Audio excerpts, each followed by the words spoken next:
이번 주 들어서 날씨가 많이 추워졌죠. 벌써 완연한 가을입니다. 겨울을 준비해야 되겠다는 생각에 마음이 훨씬 더 조급해지는 그런 일주일을 보낸 것 같습니다. 세월이 참 빠르다라고 하는 것을 매번 느낍니다. 그런데 우리가 지금 겪고 있는 이 세월과 시간이 언젠가는 끝이 있다, 마지막이 있다라는 생각을 하면서 살지는 않는 것 같습니다. 영원히 사는 것처럼, 죽음은 나하고 전혀 관계가 없는 것처럼 우리는 그렇게 매일매일을 살아갑니다. 그래서 하나님의 사람 모세의 노래라고 불려지는 시편 90편 말씀을 보면 이런 구절이 있습니다. 우리에게 우리날 계수함을 가르치사 지혜로운 마음을 얻게 하소서.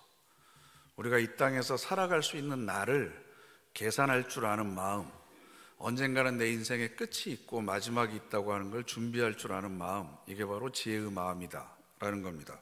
뿐만 아니라 에베소서 5장을 보면 함께 읽어보실까요? 그런즉 너희가 어떻게 행할지를 자세히 주의하여 지혜 있는 자 같이 하지 말고 오직 지혜 있는 자 같이 하여 세월을 아끼라. 때가 악하니라. 그러므로 어리석은 자가 되지 말고 오직 주의 뜻이 무엇인가 이해하라. 아멘. 시편 90편에 나와 있는 우리의 날, 시간, 혹은 에베소서에 나와 있는 세월, 이 시간에는 보통 두 개의 의미가 있습니다. 첫째는 크로노스라고 하는 헬라어 단어인데요, 물리적인 시간을 이야기합니다. 오늘이 10월 22일이고 가을이고 지금 시간은 11시 30분입니다. 이 시간을 이야기합니다. 모든 사람에게 똑같이 공평하게 주어지는 시간입니다. 또 하나의 시간은 카이로스의 시간입니다. 카이로스의 시간. 이건 의미를 담고 있는 시간입니다. 내가 지금 어떤 상황 가운데 있는지, 내 인생에 있어서 지금 이 순간이 어떤 의미를 가지고 있는지, 내 삶의 방향은 어디를 향해 있고, 내 삶의 무게중심은 어디에 놓여 있고, 내 삶에 있어서 우선순위는 무엇이 우선순위이고, 이렇게 살아가는 내 삶에 있어서 지금 이 순간이 나에게는 무엇을 준비해야 되는 때인지, 어디에 집중해야 되는 때인지, 아니면 무엇을 가장 중요하게 여기며 살아가야 되는 때인지, 이것을 분별할 줄 아는 것, 이게 바로 카이로스의 시간을 사는 사람들이라고 할 수 있습니다. 오늘 이 시간이 어떤 사람에게는 2023년 10월 22일 그저 똑같은 하루일 수도 있고, 또 어떤 사람에게는 삶의 변화를 일으키는 굉장히 중요한 시간일 수 있습니다. 그래서 오늘 우리 찬양대 찬양처럼 우리의 눈을 열어서 우리 가운데 함께 계신 하나님을 보시고 여러분들의 삶의 가장 중요한 시간이 되시기를 간절히 바랍니다. 오늘 읽은 본문은 학개라고 하는 예언서입니다. 학개는 예언자의 이름인데 이스라엘 백성들의 축제와 연관이 있습니다. 아마 이 학개가 태어났던 때가 이스라엘의 축제 절기 기간 중에 태어났던 것 같습니다. 유대인들이 바벨론 포로로 잡혀가고 70년 세월 동안 포로로 있다가 다시 귀환하는데, 이 귀환했을 당시에 활동했던 사람이 바로 학개라고 하는 예언자입니다. 그래서 여러분들이 잠시 상상력을 발휘해서 그때 당시 유다 백성들이 처해 있었던 그런 역사적인 상황을 생각해 봤으면 좋겠습니다. 당시 유대 땅으로 돌아온 사람들은 대부분 바벨론에서 태어났던 사람들입니다. 우리식으로 이야기하면 이민 2세 혹은 이민 3세에 해당되는 사람들입니다. 처음 포로로 끌려갔던 사람들은 자기가 살아있을 때 다시 조국으로 돌아갈 줄 알았습니다. 그런데 70년의 세월이 지나면서 다 타양 땅에서 하나님의 부르심을 받을 수밖에 없었습니다. 그곳에서 태어났던 2세와 3세들은 부모님 혹은 할아버지로부터 물려받았던 조국에 대한 꿈과, 그리고 하나님의 전으로 다시 돌아가서 그들이 이루어갈 세상에 대한 비전들을 가지고 있었습니다. 그러면서 때를 기다렸습니다. 그런데 드디어 때가 왔습니다. 70년이 지나고 나서 페르시아가 바벨론을 정복합니다. 그리고 그 페르시아의 왕이었던 고레스 왕이 칙령을 발표하는데, 바벨론 때 포로로 잡혀왔던 모든 이방 민족, 소수 민족들을 다 자기 땅으로 돌려보내는 칙령을 발표합니다. 그래서 이 고레스 황제를 하나님의 종이라고 극찬하는 표현이 예언서에 나오기도 합니다. 그러니까 이 유대인들은 조국을 재건하겠다는 그런 가슴 벅찬 꿈을 안고 모든 백성들이 예루살렘으로, 이스라엘로 다시 돌아왔습니다. 그런데 그들의 눈앞에 닥쳐있는 현실은 비정한 현실이었습니다. 자기가 가지고 있었던 그 벅찬 계획을 한순간에 다 증발시켜 버렸습니다. 조상으로부터 들어서 알았던 그 솔로몬 성전, 그 위용과 영광과 아름다움은 온데간데 없이 사라지고 불에 탄 벽만 남아 있었습니다. 성전 뜰에는 잡초만 무성했습니다. 오랫동안 경작하지 않았던 땅은 황폐하고 거칠었습니다. 예루살렘 성벽도 무너져 있었습니다. 도대체 어디에서부터 손을 대야만 우리가 다시 살아갈 수 있을지 막막하기만 했습니다. 그럼 여러분들 같으면 이 상황에서 무엇을 제일 먼저 하겠습니까? 아쉬운 대로 살만한 거처를 마련하고 생활의 터전을 닫기 시작했습니다. 땅을 분배하고 척박한 토지를 길들여야만 했습니다. 당장 딸린 식구들의 끼니도 걱정이었습니다. 위대한 조국을 건설하겠다, 이 꿈도 중요하지만 당장 발등에 떨어진 불을 꺼야 되잖아요. 당장 먹고 살아야죠. 폐허가 되어 있는 성전도 눈에 밟히고 무너진 예루살렘의 성벽도 재건해야 되지만 그건 마음을 쓸 여유가 없었습니다. 타양 땅에서도 아버지와 할아버지의 가르침에 따라서 안식일에 예배를 드렸습니다. 그런데 돌아와서는 지금은 예배 드릴 때가 아니라고 생각했습니다. 그 시간이면 땅 한 평이라도 더 경작하는 것이 현명하다고 믿었습니다. 하나님께 감사의 제물을 드리고 싶었지만 당장 처자식 먹일 음식도 부족한데 하나님 앞에 제사를 드리고 제물을 드린다고 하는 건 사치스러워 보였습니다. 소득의 11조를 하나님께 드리는 것, 이건 생각조차 하지도 않았습니다. 조금 더 형편이 나아지면 모르겠지만 지금은 예배 드릴 때가 아니다. 지금은 11조를 드릴 때도 아니고 성전을 건축하고 무너진 예루살렘 성벽을 다시 재건하고 이런 거 신경 쓸 때가 아니다 라고 생각했습니다. 왜냐하면 그만큼 상황이 좋지 않았기 때문에 그렇습니다. 당장 하루 끼니를 걱정해야 되고 밤낮을 피해서 잘 수 있는 집을 마련해야 됐습니다. 그만큼 어려웠습니다. 그런데 어느덧 세월이 조금 흘렀습니다. 그렇게 열심히 일을 한 덕분에 인간의 손길을 거부했던 땅이 이제 점점 고분고분하게 길들여지고 열매와 곡식들을 내기 시작했습니다. 입에 풀칠해야 하는 것도 처음에는 힘들었는데 이제는 끼니 걱정을 하지 않아도 되었습니다. 처음에는 천막 같은 것을 치고 이슬만 피하면서 살았는데 이제는 든든한 주택에서 살 수 있게 되었습니다. 그런데 그들의 마음은 여전히 변하지 않았습니다. 만족하지 않았습니다. 더 많은 수입을 얻어야 됐고 더 큰 집을 지어야겠다. 그때까지는 만족할 수 없다. 그렇게 된 후에나 성전을 다시 건축하고 성벽을 쌓고 하나님 앞에 제물도 드리고 헌금도 드리자, 이렇게 생각했습니다. 학개라고 하는 예언자가 나타났던 시기가, 활동했던 시기가 바로 이때입니다. 유다 백성들이 아직은 멀었다, 아직도 힘들고 아직도 어렵다, 아직도 힘들어 죽겠다 라고 하는 이야기를 입에 달고 살아가던 시대에 학개가 하나님의 말씀을 받아서 이스라엘 백성들에게 전합니다. 하나님께서 학개에게 유다의 백성들의 잘못을 이렇게 폭로합니다. 이 백성이 말하기를 여호와의 전을 건축할 시기가 이르지 아니하였다 하느니라.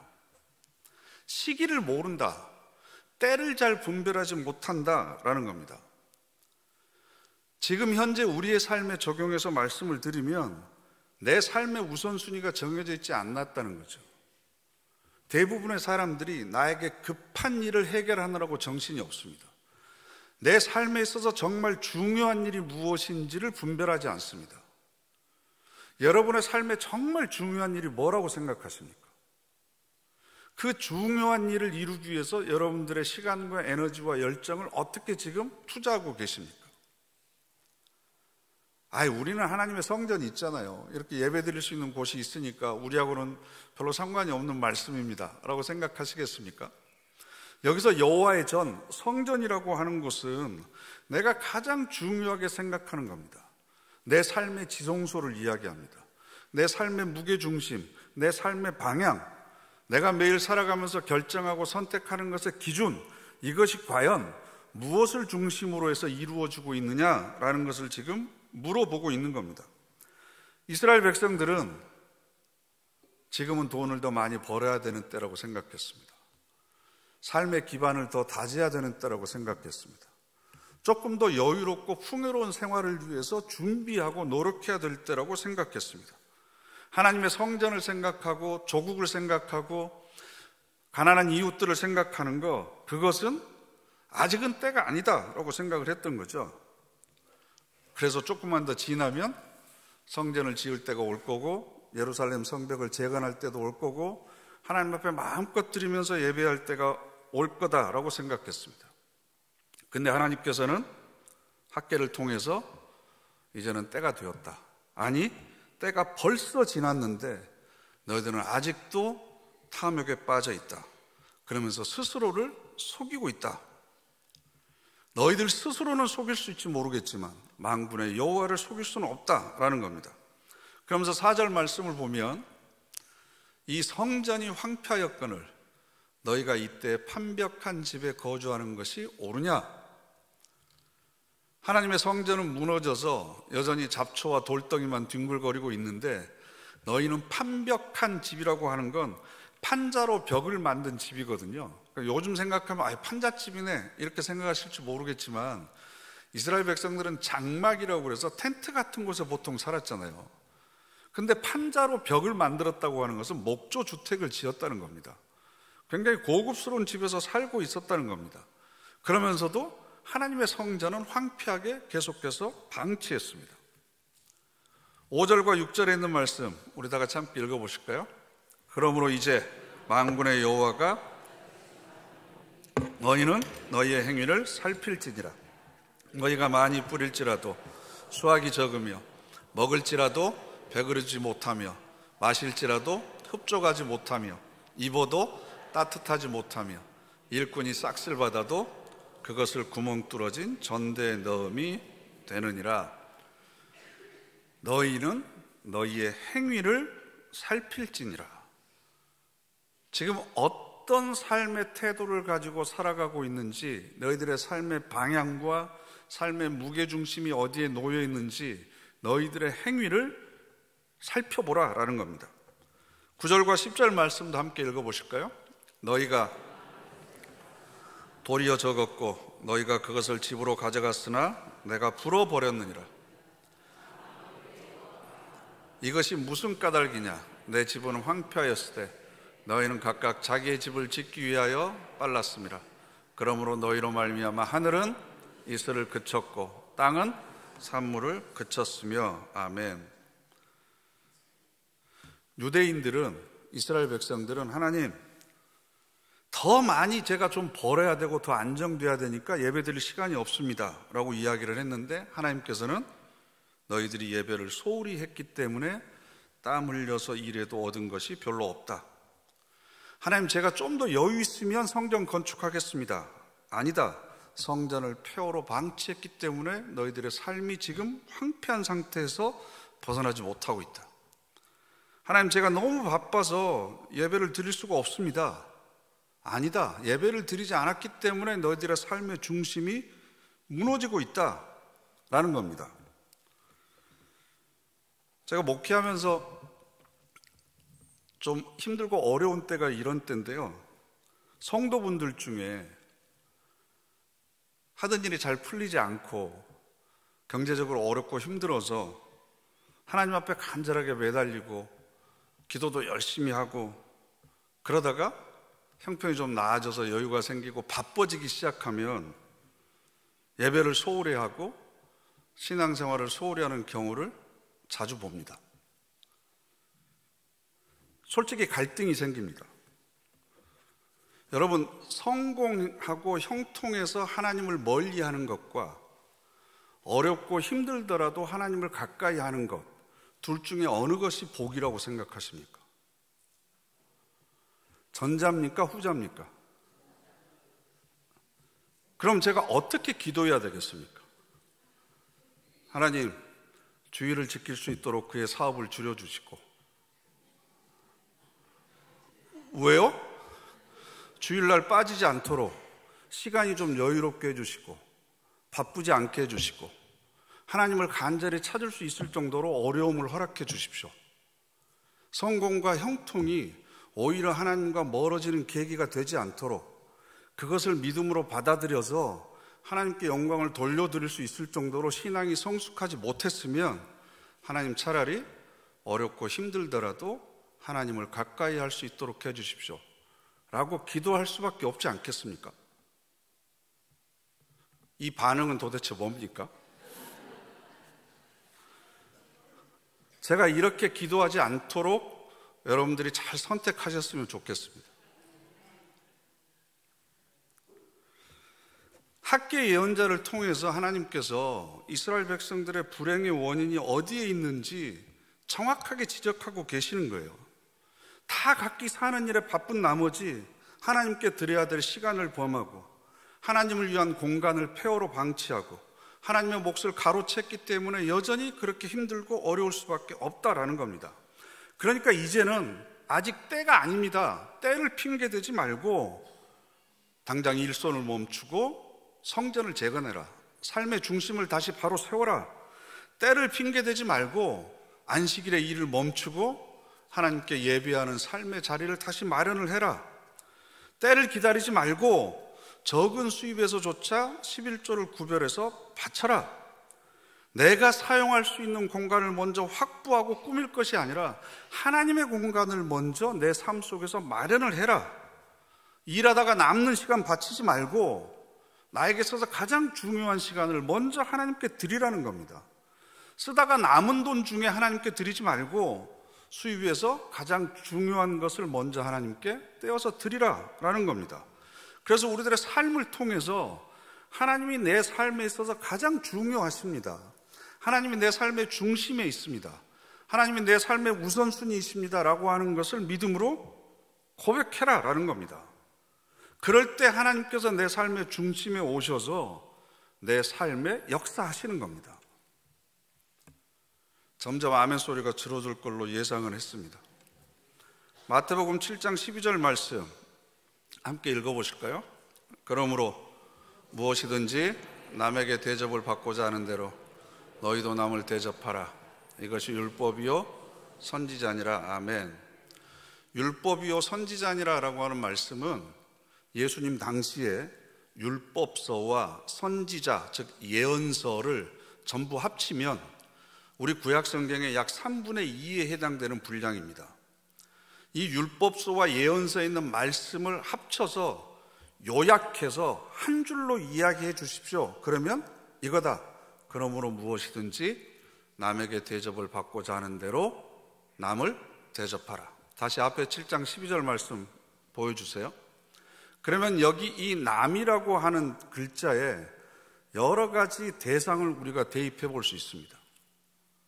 결혼을 하신 분들은 이 남이라는 글자에 남자분은 아내라고 대입을 하시고 아내는 남편인을 넣어서 다시 한번 읽어보겠습니다. 그러므로 무엇이든지 아내에게 대접을 받고자 하는 대로 너희도 아내를 대접하라. 이것이 율법이요 선지자니라. 아멘. 하셔야 돼요. 부모이신 분은 자녀를 집어넣고 자녀이신 분은 부모라는 글자를 집어넣고 다시 읽어보겠습니다.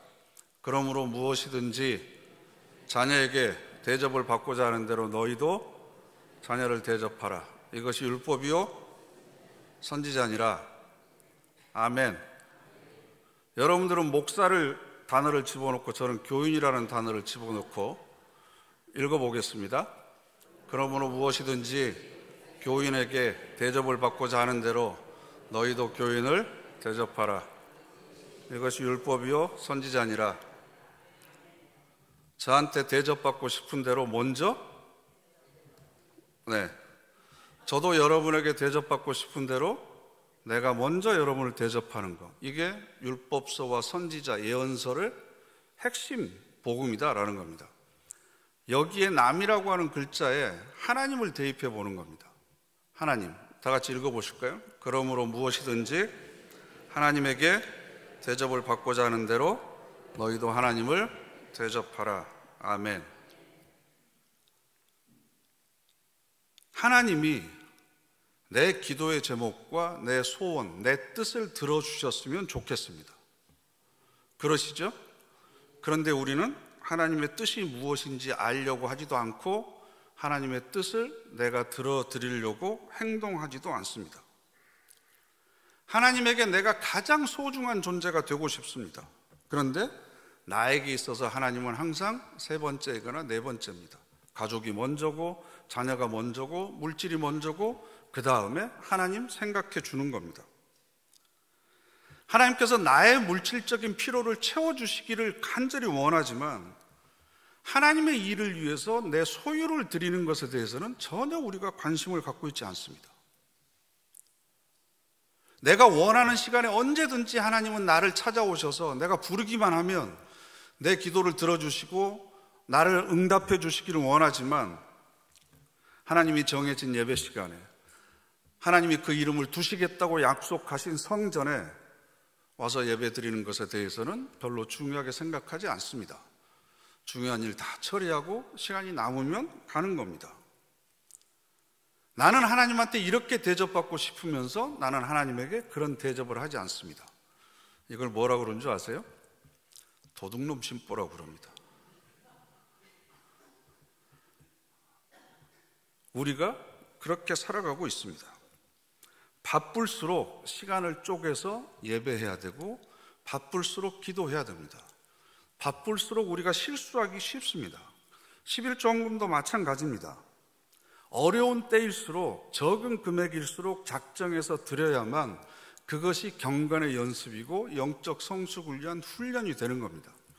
11조 드리면 하나님이 2배, 3배, 10배 채워주신데 헛소리입니다. 헌금은 투자가 아닙니다.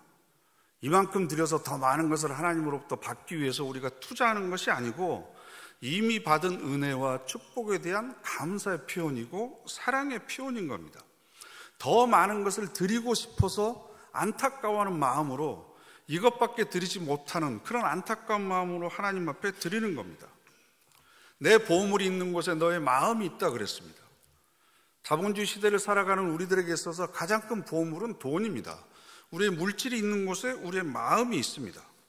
내가 얼마를 떼어내서 하나님 앞에 성별해서 드릴 수 있느냐, 그게 바로 하나님에 대한 관계를 내가 표현하는 겁니다. 있어도 그만이고 없어도 그만인 정도의 물질을 하나님 앞에 드린다고 한다면, 있으면 내가 좀 편하고 없어도 그렇게 크게 부담되지 않는 금액을 하나님 앞에 드린다고 한다면 최소한 나에게 있어서 하나님은 있으면 좋고 없어도 별로 손해가 되지 않는 분으로 내가 그렇게 취급하는 겁니다. 물질로부터 나는 얼마나 자유로운가, 얼마만큼 하나님 한 분만으로 나는 만족하면서 살아갈 수 있는가, 내 삶의 중심이 여호와는 나의 목자시니 여호와 한 분이 나의 목자 되신 것만으로 얼마나 나는 감사와 기쁨의 삶을 살아가고 있는가, 이걸 하나님 앞에서 고백하는 것이 바로 헌금 생활입니다. 그래서 하나님 앞에 물질을 드리는 것은 영적인 훈련을 하는 겁니다. 11조에 대해서 목사님 아직은 제가 때가 아닙니다 라고 생각하는 분들이 계실 겁니다. 물론 저도 생활을 하고 있습니다. 다달이 밀려오는 청구서에 애들 학비에 생활비에 쓸 일이 너무 많을 겁니다. 그런데 그때가 바로 하나님 앞에서 내 삶을 결단할 때입니다. 물질 중심이 아니라 하나님의 은혜에 따라서 제가 살아가겠습니다. 고상하게 포장하고 있는 것 같긴 한데 결국 돈 많이 내라는 소리구나, 이렇게 생각하시는 분이 계실 겁니다. 분명히 마음속에 저항이 생깁니다. 반감이 생깁니다. 그런데 너의 행위를 살필지니라, 여러분들의 시선을 여러분들의 마음으로 향해 보시기를 바랍니다. 왜 내가 이런 설교에 마음속에 저항감이 생기는지, 혹시나 아직도 이기적인 탐욕과 욕심 때문에 살아가고 있는 건 아닌지, 모든 것이 하나님의 은혜입니다, 나의 나된 것은 하나님의 은혜입니다 라는 고백이 사실은 아름다운 미사여구이고 치장일 뿐이지 실제로 나는 하나님보다 물질을 더 의지하는 삶을 살아가고 있는 것은 아닌지, 또 내 안에 적당히 드리고 더 많은 것을 얻고자 하는 투자 심리는 없는지, 하나님 앞에서조차 손익을 계산하는 그런 인색함이나 완고함은 없는 건지, 왜 마음속에 이 말씀이 온전히 순수하게 받아들여지지 못하고 있는 건지 여러분 마음속을 곰곰이 살펴보시기 바랍니다. 그래서 6절 말씀을 보면 너희가 많이 뿌릴지라도 수확이 적으며 먹을지라도 배부르지 못하며 마실지라도 흡족하지 못하며 입어도 따뜻하지 못하며 일꾼이 싹쓸 받아도 그것을 구멍 뚫어진 전대에 넣음이 되느니라. 여러분, 우리는 영적인 존재입니다. 우리의 영혼이 채워지지 않으면 세상의 그 어떤 것으로도 만족을 누리면서 살아갈 수 없습니다. 하나님으로 인해서 부요함을 느끼지 못하는 사람은 아무리 물질이 많다고 해서 부요함을 느끼지 못합니다. 하나님으로 인해서 영적인 갈증과 배고픔이 해결되지 못한 사람은 아무리 맛있는 산의 진미를 먹고 좋은 것을 마신다고 하더라도 그것 때문에 만족스럽지 못합니다. 몇 시간만 지나면 또 다른 갈증과 또 다른 배고픔에 시달릴 수밖에 없습니다. 하나님이 내 존재에 있어서 정말 가장 소중한 분입니다. 이걸 내 삶으로서 인정하는 것이 중요합니다. 하나님을 내 가장자리, 변두리에 모셔두는 게 아니라 내 삶의 가장 중심에 모셔두면 그때서 하나님께서 내 삶의 모든 영역에 역사하기 시작하십니다. 그래서 어떤 분에게는 오늘 이 시간이 2023년 11월 22일, 23일 전날이고 21일 다음 날이고 어제와 그제와 똑같은 하루일지 있지만 이 말씀이 오늘 7절과 8절에 있는 말씀처럼 만군의 여호와가 말하노니 너희는 자기의 행위를 살필지니라. 마지막에 뭐라고 하셨습니까? 여호와가 말하였느니라. 이대준 목사의 설교가 아니라 만군의 여호와께서 나에게 지금 하신 말씀이다. 삶의 우선순위를 정립해라. 삶의 무게중심을 바로잡아라. 하나님 중심의 삶의 태도를 다시 확립해라. 나를 향하신 하나님의 말씀을 듣고 결단했다면 이 시간이 바로 카이로스의 시간이 될 겁니다. 그래서 하나님을 믿고 살아가는 사람들, 그 삶의 중심에 하나님의 지성소를 만들고 살아가는 사람들이 세상에 어떤 복을 누리며 살아가는지 보여주는 그런 저와 여러분이 되시기를 간절히 바랍니다. 기도하겠습니다. 이 시간 우리 다 같이 합심해서 결단의 기도 드리겠습니다. 하나님, 여호와의 전을 건축하라는 말씀을 다시 한번 듣습니다. 저희들 마음속에 하나님께서 계실 성소를 만들기를 원합니다. 시간의 성소, 공간의 성소, 물질의 성소를 만들기를 원합니다. 내 삶의 중심을 하나님께 내어드리기를 원합니다. 그래서 내 삶을 통해서 하나님의 영광이 드러나게 하여 주시옵소서. 우리 다 같이 합심해서 결단의 기도 드리겠습니다.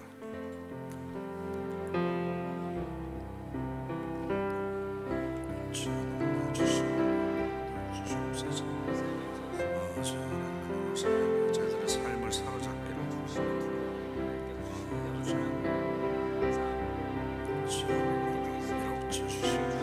역사하시는 하나님의 손길에 온전히 저희들의 삶을 승복하기를 원합니다. 무릎을 꿇고 온전히 복종하게 하시고 주의 말씀에 순종을 인도하여 주시옵소서. 자기의 행위를 살필지니라. 나의 행위를 살필지니라 말씀하시고 인도하여 주시옵소서.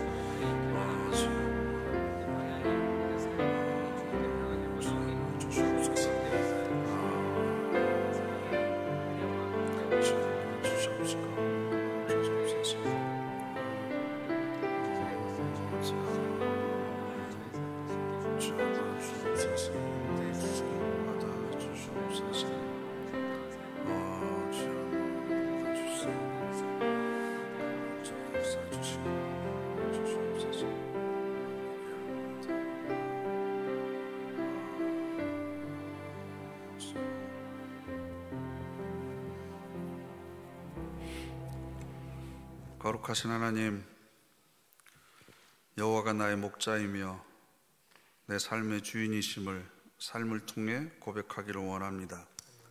주님이 나의 기쁨이고 소망이 되심을 삶을 통해서 드러내기를 원합니다. 우리들의 삶 가운데 무너진 여호와의 전을 건축하게 하여 주시옵소서. 그래야 하나님을 위한 시간의 성소와 공간의 성소와 물질의 성소를 만들게 하시고 그것을 통해서 역사하시는 하나님의 손길을 삶에서 구체적으로 경험하는 우리 모두가 되게 하옵소서. 예수님의 이름으로 기도드립니다. 아멘.